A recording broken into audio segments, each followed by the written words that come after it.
আমি আপনাদের সব মতে সব দাবি সব ইন্টেনশনে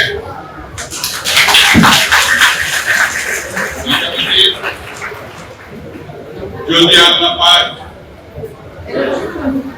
মানেন আর আপনাদের সমর্থন থাকে, বিএনপি ক্ষমতায় যায় জনগণের ভোটে, জনাব তারেক রহমান সাহেব প্রধানমন্ত্রী হন, তাহলে সেই পার্টির একজন কর্মী হিসাবে এই কথা আপনার কাছে বলে যাচ্ছি, আপনাদের দাবি পূরণের যা যা করতে হয় আমার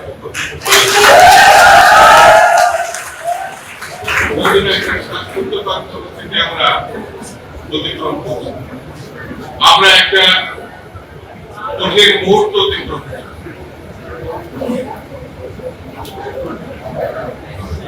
একাত্তরের মুক্তিযুদ্ধের সময় যারা বাংলাদেশ চায় না, যারা গণহত্যা চালিয়েছিল মুক্তিযুদ্ধ এবং শহীদ জিয়া রহমানের সৈনিকদের উপরে,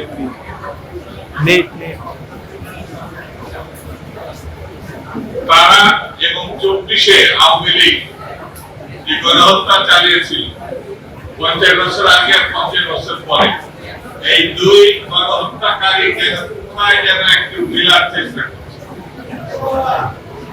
বাতাসে ছড়িয়ে বেড়াচ্ছে, নানানভাবে তারা এক হচ্ছে।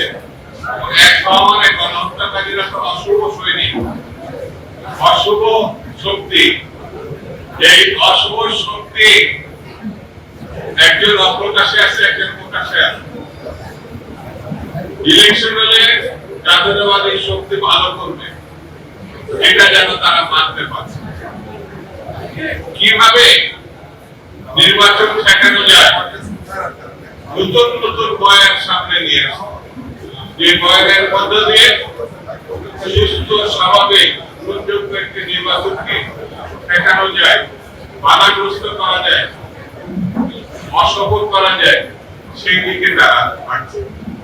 আমি শুরুতে বলেছি বেশি কথা বলবো না, শুধু এতটুকু বলি, দীর্ঘ 16টি বছর লড়াই হয়েছে, নেতা কর্মীরা শহীদ হয়েছে রাস্তায়, ছাত্ররা শহীদ হয়েছে।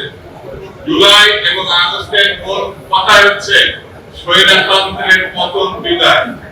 স্বৈরতন্ত্রের বিদায় হলে গণতন্ত্রের আগমন ঘটে, আর গণতন্ত্রের আগমন ঘটে গণতন্ত্রের উত্তরণের জন্য নির্বাচন ছাড়া কোনো বিকল্প পথ নাই।